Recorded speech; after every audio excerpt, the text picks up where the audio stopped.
Hello and welcome everyone to Last Level Press. I am Mr. Black and this is another Mountain Blade mod spotlight. This time for Perisno, one of the best Mountain Blade mods for any iteration of Mountain Blade that I have ever had the joy of playing, and one which, like the last days in Star Wars Conquest, I've had plans in the works for quite a while now to conduct a much more lengthy, in-depth review for, but seeing as you guys really seemed to like it when I did my quick little spotlight that was very freeform for Star Wars Conquest, I figured, in light of the fact that there is a Mountain Blade sale going on right now, which I will touch on momentarily, I would do a little bit more, and I would do another mod spotlight to give you guys even greater incentive beyond the games themselves to go and get them. Now, the sale in particular, one of you guys brought to my attention, and I actually looked into it. There's a little bit more going on. There is a Mountain Blade Warband, which this is a mod for, free weekend going on. You can download it right now and play it for free until this coming Sunday. So if you're watching this in the future, look at the dates and don't mistake exactly when things will be available. And the rest of the, well, not the rest of, the entire Mountain Blade Complete Collection is available for sale on Steam right now as a bundle for just $9. And that includes Mountain Blade Warband, Napoleonic Wars, and With Fire and Steel. So that is an awesome deal because you're getting several games for less than $10. And all of them, with the possible exception of With Fire and Steel, are awesome. And as I've mentioned before, several of the mods for these games are so very outstandingly good that I would recommend you go buy the games that they are for the sole purpose of playing the mods. I mean, listen to this background music. This mod in particular, Perisno, is worth downloading, if for no other reason than to gain access to its soundtrack.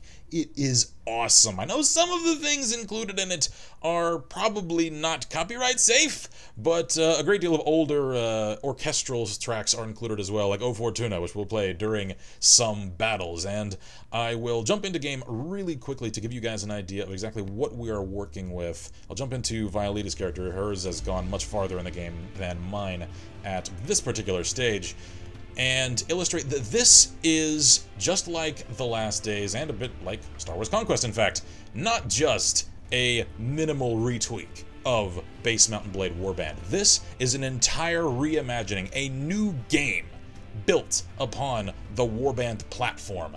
This map, to those who have played Warband, should look entirely foreign, because it is. This is an entirely new mid to high fantasy game world with multiple countries, nobility lines, families, and of course the usual Mountain Blade wars going on. And there are a number of new factions involved, some of which are neutral and unjoinable, like bandits and raiders, foreign invaders that are going to attempt to invade all of these different places, really making very, very good use of the many assets at work in Warband itself. The desert environments in particular, as a lot of you guys know, I love my my desert countries in a lot of games. Make really good use of the Sarnit assets from the base Mountain Blade Warband.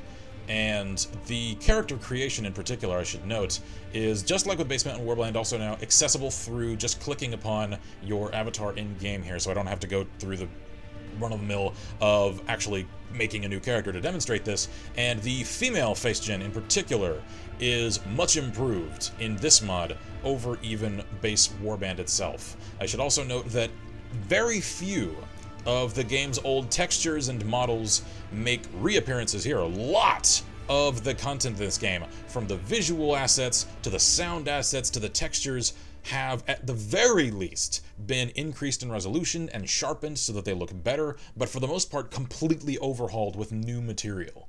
And these face gens, well, once again, a little bit on the distorted and a little bit somewhat, whoa, lots of spinny roundy, a little bit blocky side, are still better than what they used to be, especially in terms of resolution. Now then, we will finish that out. And I didn't really display this much in the Conquest video, seeing as I was demonstrating with a Jawa, the fact that you can actually, by way of these many sliders, come up with very unique face gens. It can be a bit tough to create like extremely like attractive and good-looking face gens, because this is a bit limited, even more so than some of the Bethesda titles that have tried to do face gen, because it seems like some of the presets are just a little bit wonky.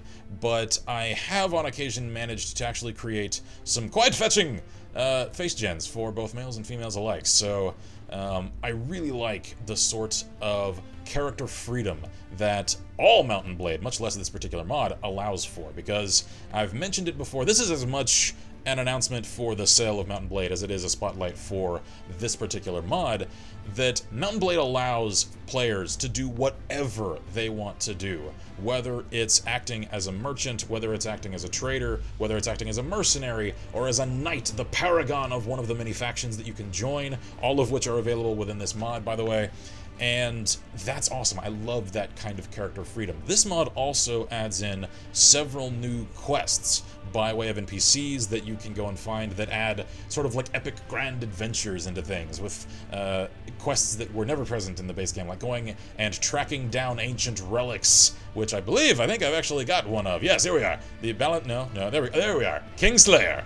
That was a long and arduous quest when it came to acquiring that. Those of you who've played this mod before, you know, you have to essentially go and confront its bearer, and the man is a badass, along with the Aegis Shield, another legendary relic. Yes, this character is quite far into the game, and yet there are still multiple factions wandering around the game world that can demolish me. So the one thing I will note for new players to Perisno is that this is a brutally unforgiving mod world space, especially as compared to base Mount & Blade, where usually, if you're smart, you generally know, okay, I've only got an army of 20 people, I don't want to take on a force of 80.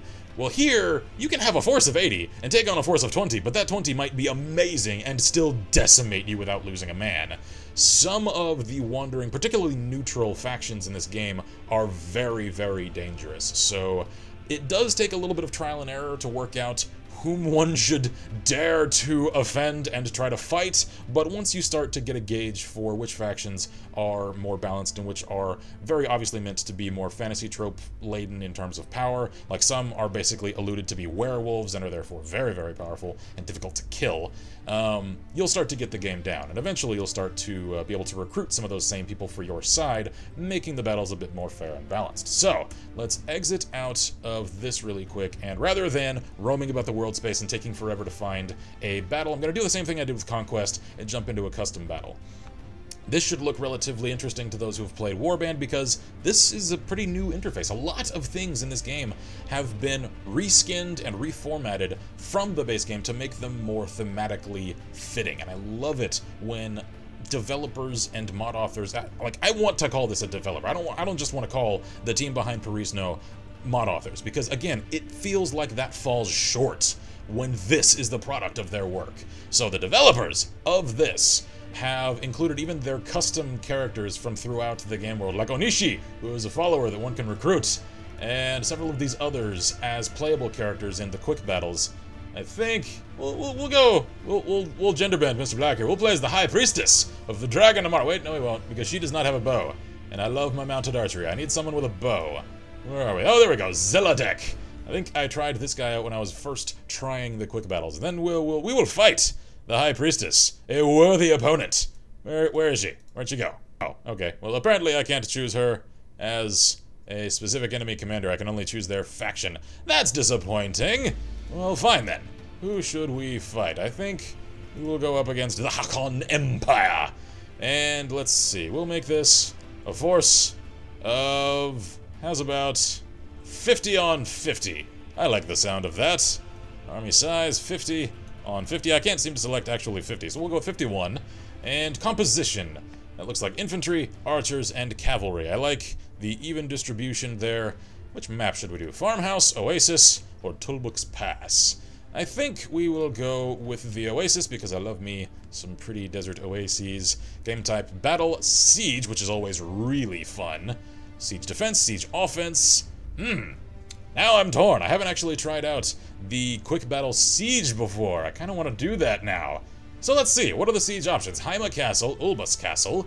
Yeah, we'll do Haima. Again, love me some good desert environments. Let's do that. We shall start and begin the siege. Good, alright. Quick loading times, by the way. This is, unlike some other large, expansive overhaul mods for Mount & Blade, very well optimized.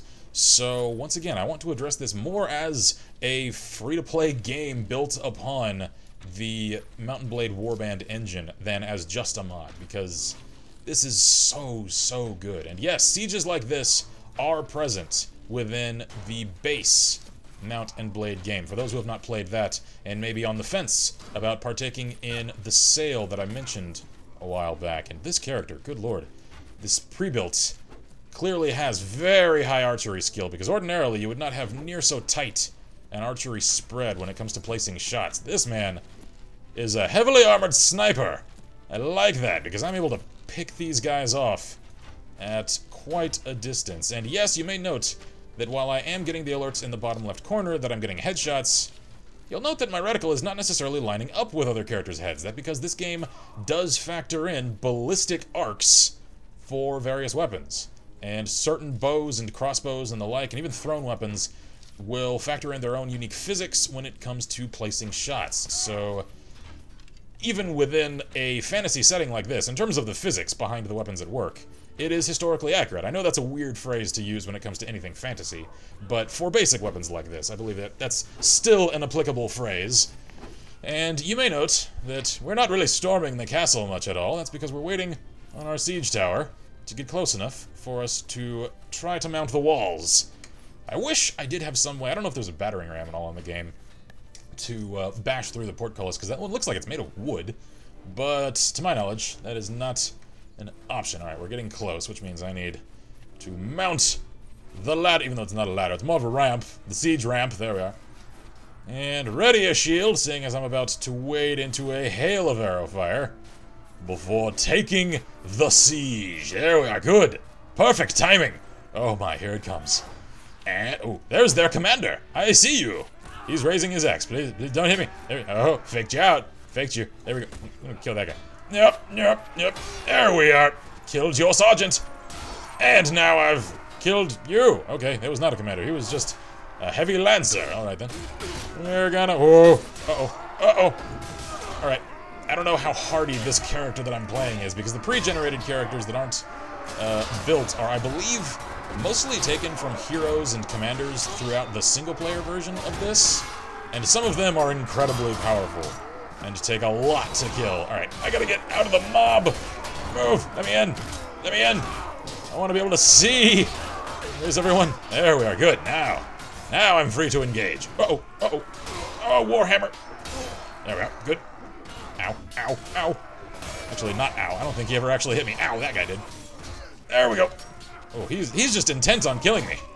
Okay, did I mention that the AI in Perisno is improved even beyond the already improved AI from Mount & Blade Warband over that of base Mount & Blade? So enemies in this game are quite intelligent, and they will react to your tactical folly. This is a game that encourages tactical thought and severely punishes tactical mistakes. And thankfully, if you have a rather powerful computer like mine, you can render rather large, massive, epic-scale battles, the likes of this one. Hey! We've won! Good! Good. Ordinarily, sieges take a little bit longer, seeing as a garrison of 50 is relatively low, especially within this mod. Oh. That victory music! Does that not just make you wish to heft a sword and claim one's honor? Oh, I love it. The soundtrack of this game, so good. I almost don't want to leave this screen. So you know what? I'm gonna wrap here. I've been at this a little while and I don't want this video to go on for a really long time, but listen to that. It is awesome. I don't know where the soundtrack from this game comes from, where it's sourced from, but I love it. I can sit here and just listen to this all day long. If I could find just the music files within the source files of this game and just put them in my Windows Media Player and play them on loop, I would do so. I may do that after that and see if I can.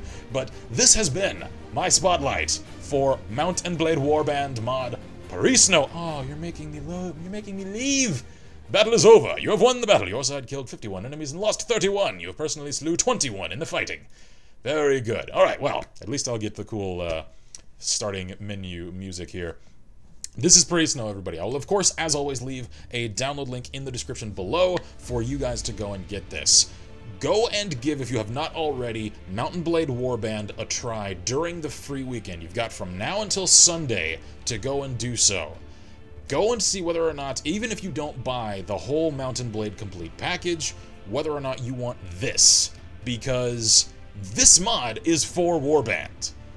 If you like what you've seen here, go buy Warband now. Or go play it now, go and install the mod over your free weekend version, even if you just want to see is this mod worth buying the base game for? Because I should mention, the base game Warband is already very good, but I would call this an even better, more entertaining experience than the base game. Especially because it's not necessarily trying to replicate any pre-established content and stories and things, the likes of Star Wars Conquest and of The Last Days, which some people, just being meticulous and picky about their favorite fandom, things, may not like for whatever reason. This is its own fantasy world, so if you can enjoy this, you'll really have a good time with it. So, as always, download the link in the description below. I'm Mr. Black, here at Last Level Press. As always, I wish you all good gaming and Godspeed.